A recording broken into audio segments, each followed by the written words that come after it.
one of my regrets is that I didn't tell him enough how much I loved him.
Dr. Mahajan, thank you for joining me on Zen-Brain. We are talking because there might be people out there, loved ones who have lost a member of their family or someone they love to suicide.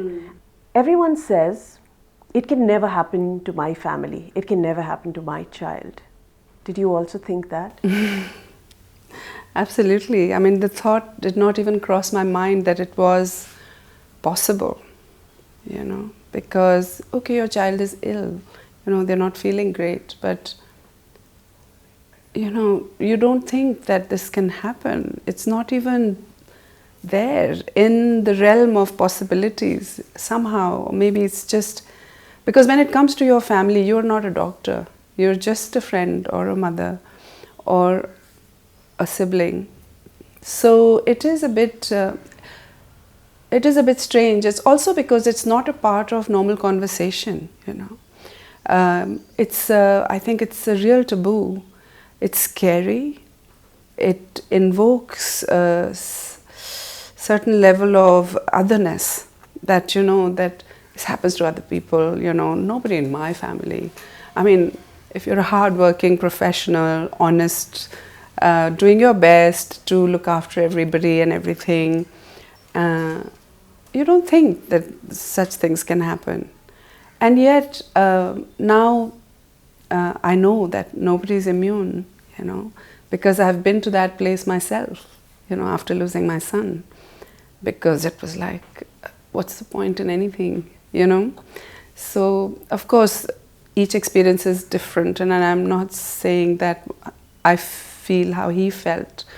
I cannot know how he felt, and I cannot speak for him. But I can only imagine how difficult it must have been for him. And yet, you know, none of his doctors asked him that, are you having thoughts of ending your life? I didn't ask him that. And so that is a burden that he carried all by himself. And research has shown that actually if you ask somebody, are you thinking of ending your life? It's a relief for them, because they're like, finally I can talk about this subject, which is nobody's talking about.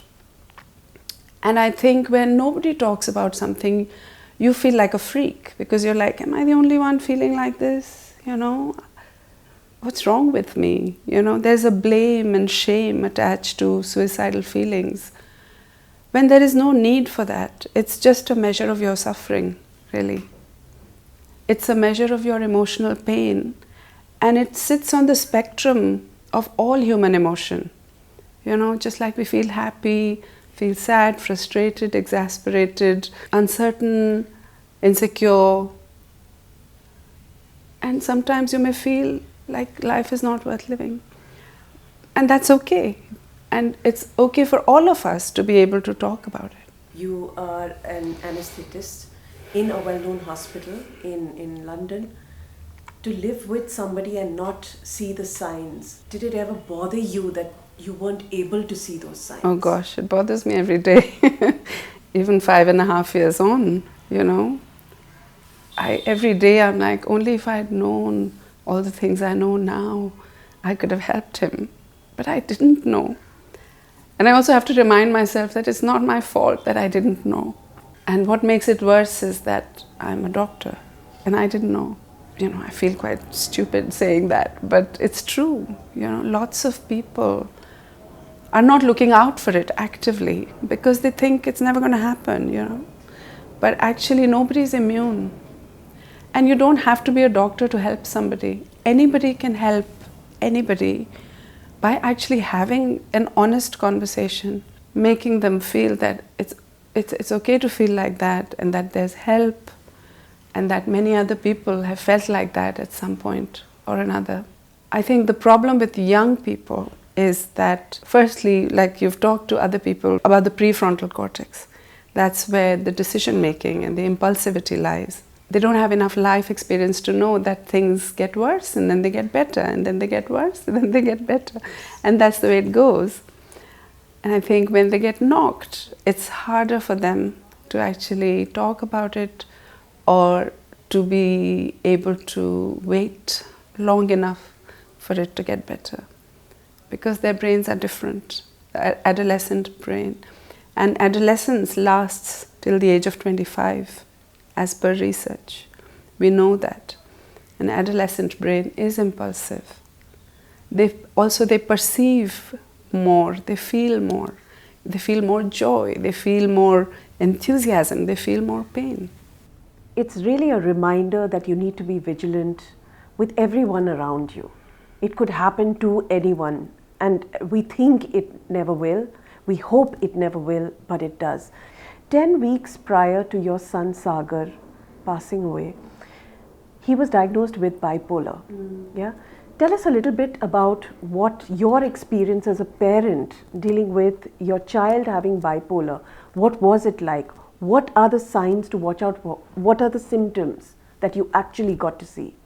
So it was a confusing time. He had been at university for 2 years. When they come back on holidays, they've changed a little bit, and you're not sure, is it their youthful enthusiasm and confidence and optimism, or is it something else? He was a musician and a drummer, and he would say that, my drumming is so good, one day I'm going to buy you a Ferrari.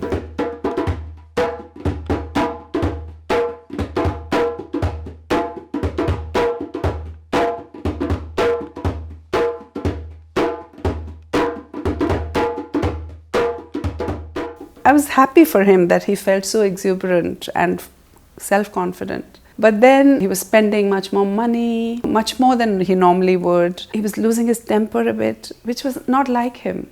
I said, he's 20. Of course he's going to be angry, angry young man and all that. And he'd never had expressed his teenage angst. And I said, it's just coming a bit later, it's okay. So that he was on a high, I think, at that time. He was in a hypomanic episode. And then one day it came to a head, and then we had to take him to the doctors when he was diagnosed. But bipolar, as the name suggests, is highs and lows. I'm not a psychiatrist, and actually I'm not an expert of any kind, except for what I have learned through my own experience and read and written and met thousands of other people who've lost somebody through suicide. So a lot of what I share is from actually lived experience. It was confusing because a lot of teenage behavior can overlap with it, abnormal sleep, like he wasn't sleeping that much. And then when he was depressed, he was sleeping too much.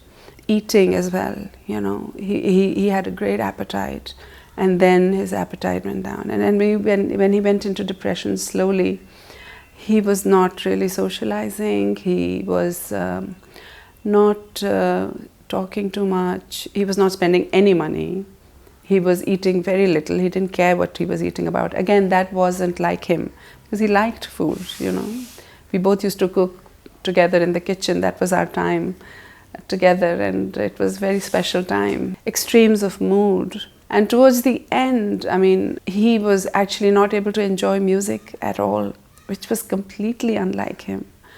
But again, when people have depression, that is one of the symptoms. He was unable to read, and he was a voracious reader. He was also very quiet, withdrawn. We would talk and he would say, this is never going to change. I was like, no, you just wait, it'll change. That's what his doctor said. And he was started on medications. But medications also have side effects, which can actually make it a bit worse before they make it better. And he was still in the first few days of his antidepressant medication when this happened. So it's very hard to rule it out completely that the medication didn't have anything to do with it. I cannot say that. Maybe it made it worse. It got harder and harder to reach him as he went into his depression. And part of the illness is also rejecting help, So you would try and he would say, nah, I'm okay, just a bit low as usual. Was there anything that was really bothering him at that time? As you said, there's often childhood trauma associated with severe mental illness. It is proven to be true in psychiatry. It must have been traumatic for him when he went abroad. He went to a very remote place in Ireland, where he was one of the very few coloured or brown children in the school, and I think he did get bullied. And that must have been very hard for him because we were away from all our support systems. And of course, this was about 20 years ago, and the schools were in denial, and they probably didn't know what to do. He tried to handle it the best he could, and he told me a bit into his school. But then he had formed friendships, and he was okay to stay there. And as children were growing up, they were changing. And he was shining, like he was an academic and a musician, and he was performing well in school, he was coming home and being happy. So I was not worried about him, but I know that was an issue for him, which probably affected him for a long time, even after it stopped. And I now look at other people from black and ethnic minorities abroad, and the suicide rates in them are higher than other people. And there's a reason for that. They carry higher emotional burden. Same with LGBTQ communities, because they carry a higher emotional burden and more social rejection. But having said that, nobody's immune, right? Everybody can feel like that at some stage. It doesn't matter how good looking you are, what background you are, how rich you are, or anything. Nobody's immune, and yet everybody can do something about it. We need to be able to connect and listen to understand, not to judge. It's not their fault they're feeling like that. And I know that they try and protect you as well. I know my son was trying to protect me by not telling me. I know him well enough to know that's what he was doing. Are you comfortable talking about what really happened on the 16th of October 2014? So I went to work, and as normal, I called him around 9:30. It was our routine to go for a walk at that time. So I said, "Beta, go for a walk. It's a nice day outside. I wish I could come with you, but today I can't. But I'll try and come home early, and we'll have lunch, and he was exceptionally quiet. And I noticed it that time, but I didn't know what to say, because I thought, well, if he doesn't feel like talking, I don't want to force him. I tried to call him once or twice, but it didn't get through for some reason. I had a missed call from him as well. And then I had a text from him saying, out for a walk. I said, chalo, theek hai, it's okay. And I went home and I found a note from him saying, sorry, I can't take this anymore. I was like, it didn't make any sense. But then it clicked and I was like, what? And I ran up the stairs because his room was on top and he wasn't there. I looked in the bathrooms, I looked everywhere, looked in the garden, he wasn't there. I'll just call 999 maybe, the emergency services, and I called them. And this lady, took his description from me, took our address. And she was really sweet, she kept me on the phone and she said, somebody will be with you shortly. I said, no, he's not well. I need to know he's okay. And she said, yeah, somebody will be with you shortly. And then this police car came down our road and 2 policemen came out, and an older man and a younger man with glasses. I was quite surprised to see a policeman with glasses because I had not seen one before. It's funny things you remember. And they handed me his wallet and his keys. I was like, surely they could be stolen, right? Somebody could have stolen them from him. And the policeman said that we actually have the description, matches the description that you gave the lady on the phone.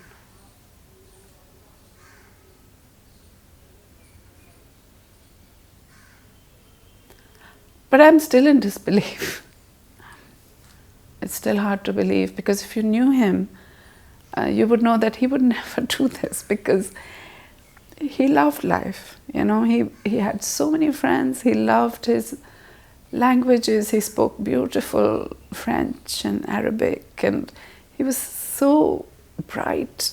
He was such a talented musician, and he was a fast bowler.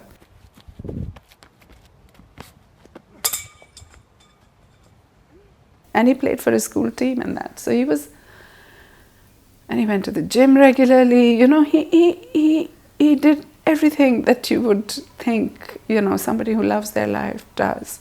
And he had so much to offer to the world. And then he was gone like that. So it was a bit of a shock. It still is. That's the thing about mental health issues. And one of the reasons why we began Zen-Brain was to talk about things that make us uncomfortable, because it's important to discuss these issues. Yeah. That a perfectly normal, healthy, happy boy like your son was able to do this. It drove him to a point that he didn't want to go on anymore. And that's what mental health or mental illness is all about. Yeah, but at the same time I must point out that you don't have to be mentally ill to feel suicidal. So 70% of suicides are associated with a mental illness, but the other 30% are, your farmer suicides, circumstantial, relationships breaking down, things like that. And I would just like people to know that whatever it is, it changes. All of us, we feel alone, but we are not, because there are people always thinking about us, praying for us, and we don't know that. Unfortunately, all the love that is there in the world only comes out when we die. Then people tell us, we don't go around telling people, hey, I love you, I really, really care for you. And that's one of my regrets, is that I didn't tell him enough how much I loved him. You are loved deeply, more than you will ever know. And that you're not alone. There are people who care for you deeply and would do anything to help you. Just reach out, ask for help. Don't blame yourself. Even if your mind is telling you it's your fault that you did this or you did that, and all these horrible things happened to you, it's not your fault. That's a very, very important thing to put across if ever anyone who's watching this ever feels that they are in that place, reach out to somebody, talk about it. Talking helps. There are many, many cases of people where people have opened up, talked, and it's passed. Tell us about the process of bereavement. There are parents out there are people who have lost loved ones to suicide. What has been the process for you, and how did that healing come? So in the beginning it was complete disbelief and numbness. It was like, this cannot even be happening. Like, come on, you must be joking, right? Weeks come and weeks go, and the earth keeps revolving and the days keep coming and going, and you keep eating and breathing, and people around you keep coming and going, and like, how is this even happening? How can this world carry on after such a disaster has happened? And you want to walk up to complete strangers and tell them, you know what happened? I lost my son, can you believe it? Because you can't believe it yourself, and it's like being mad. You really feel like, even till now sometimes I feel I'm going mad. And it's like, if I had the choice, all I would do is scream the whole time. You know, inside I'm just screaming the whole time. How wrong this is, and it should never happen to anybody. On the outside, you're like, okay, what can we do now? I can write. So I write.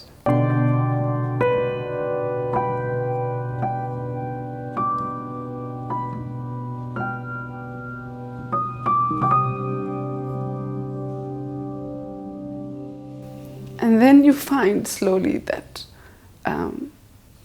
when you do that, it helps other people. Then you feel, okay, if it's helping other people, then it's helping me as well, you know, because you get comfort in that. But I've never needed more support in my life, really, going through this bereavement. I've had more support than I've had in the rest of my life before that, you know. And my parents, my siblings, my husband, they've literally stood by me. Especially my husband. For the first 6 months, he did not leave me alone for 1 minute. It was like, nope. I had all the space to do what I wanted. I was very lucky. And lots of people don't have that luxury because they have other children to look after, or parents, or somebody to look after. I had nobody to look after, and that was my biggest problem. I was like, now what do I do with all this love? And you also use your suffering to advocate suicide prevention, right? And you're traveling the world, you're talking to parents, medical professionals. Tell us a little bit about that. Yes, so this whole episode completely brought to light the fact that within medicine there is stigma of suicide, because he was seeing a psychiatrist and he was seeing a general physician, and none of them talked to us. His depression scores were max, but nobody had a conversation, because in medicine CPR is mandatory. You know, we all have to know how to do CPR, whereas suicide prevention is like nowhere on the scene. That's because it's stigmatized. We don't know how to talk to people. I talked to some young doctors. I said, I'd much rather somebody just collapse on the floor. I can deal with that. But please don't come to me and say, hey, I can't see a way forward. I don't know how to carry on. I wouldn't know what to do. So I think this is a life-saving skill that we all should know. First, listening is a life-saving skill. But is there anything related to patient confidentiality, that you can't discuss what somebody is going through with anyone else? So confidentiality is important for trust, but I think if you explain to the patient that it will be much better for you if you share this information with anybody you trust. It doesn't have to be family, it could be a friend, but to actually draw up a safety plan with them, not just phone this number. That's not enough, because there has to be a net that can hold you up. So it can be people that you can trust and you can call and talk to. It can be activities and things you can do to help yourself, like yoga and meditation and reading and connecting. But the main thing is to actually be emotionally engaged with the world, not isolate yourself. So, Doc, what can parents, what can loved ones do better if they are living with somebody who's depressed or somebody who's been diagnosed with bipolar? So, firstly, understand that they are suffering. They're not being difficult. Don't judge them on their behavior, because unfortunately mental illness presents as a behavior. And sometimes that behavior is unpleasant, it's embarrassing, and it's like unproductive. But know that in that they are suffering, to have compassion for that suffering. We cannot know what it's like because we don't have that illness. Like, I can't know what it's like to have leukemia because I don't have leukemia. Only somebody who has it will know what it's like, right? And if somebody had leukemia, we'd be really nice to them. We'd say, oh, poor thing. Because it's a physical illness and we sort of understand it, that they can die because of it. It's the same with mental illness. They are also suffering. They are also battling, like you battle cancer, like you battle autoimmune diseases. They are also battling. Be on their side. Watch out for certain signs, especially with depression, withdrawal. When they completely close in, Teenagers, young people spend a lot of time in their own room, they need space. Just watch it and try and reach them. Keep conversations going. Give them opportunities to open up. Spend time with them. Even if it's in silence, they know that you're actually making time with them. The other one is hopelessness, and just keeping hope alive for people. Not just with words, but also with actions. And loss of interest. They lose interest in things that they normally would be very interested in, like food, like music, like cricket, like reading, for instance, with Saagar. So, loss of interest in life, basically. No pleasure, no sources of pleasure anymore.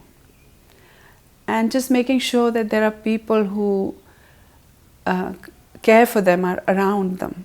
They know that these people are here for me. Getting professional help, of course, because you can't handle everything within the house. Having empathy, really, I think the main thing is if they feel understood. There are lots of myths associated with suicide. One is that, once they've made up their mind, they're going to do it no matter what. That is a myth. Because it's proven, people who have survived suicidal attempts have said that the moment I did it, I knew I'd made a mistake. Hard as it may be, but helping them see the light. I have to ask you this. Did you ever go through a cycle of guilt where you felt you could have done better? Even for mothers whose children are alive, guilt is the other name of motherhood. If you go to work, I shouldn't have gone to work. If you don't go to work, you're like, I should have had a job. Did I scar my child for life? You're thinking every decision you take, you are thinking how good or bad it is for your child, but you can only know in retrospect, right? Yeah, and here's the thing. So I have, because of Zen-Brain, met people who have lost their parent to suicide, lost a spouse to suicide, lost a friend to suicide, and they themselves have gone through that similar guilt, gone to dark places and blamed themselves, and often understood where that person was coming from, because they've reached those depths of darkness and guilt. And here's the thing, it is not anyone else's fault. It's not your fault. We have an intellectual brain and we have an emotional brain, right? So the intellectual brain knows all that. His depression was very severe and that he didn't get the help that he needed. He did not, because actually nobody actually talked to him about how he was feeling. The question wasn't asked even by the medics. Medics need to take more responsibility and recognize and have open conversations and draw up safety plans for their patients. As for me, yes, I'm completely, I was much more filled with guilt. I used to wake up and break into a sweat because I sleep in his room. That's my room. my husband and I wake up some mornings and I'm like, he was in here and I was downstairs the last night of his life. How could I not know? And I was his main carer, and I am a doctor, and I'm his mother, and how many levels have I failed at? It's a constant thing. I think for the loved ones of people who end their lives, it's a big emotional burden, because even his friends, everybody who knew him, they all feel like, I could have done something. It's normal to feel that way. There's no point trying to get rid of it. It's good to recognize it and saying, okay, it's happening again. I'm going down that road. As long as you don't start believing in it and saying, yahi tha, this is the reason. But the fact is that I didn't make it happen, and I can't make it unhappen now. And I have the gift of my life, and I was honored to have him for those 20 years. And I honor him every day. I support many other young people. I'm friends with his friends. We're a big happy bunch, and they know they can always come to me if there's anything. I support many other parents. I keep the conversation going. We talk about it. And in this conversation, he's alive. Rumi has said that the wound is where the light enters. And you're using your suffering to reach out to so many people who need to hear this story. Not just because it's sad and it's gut-wrenching and it shouldn't have happened, but because it did, and that it can to anyone, any place, anywhere. We can do our best. We can just hope, and living in that hope. Thank you very much for joining us and sharing your story. It must have been difficult, but it's important that other people hear it and value the lives that are around us. So thank you for your story. Thank you very much for having me.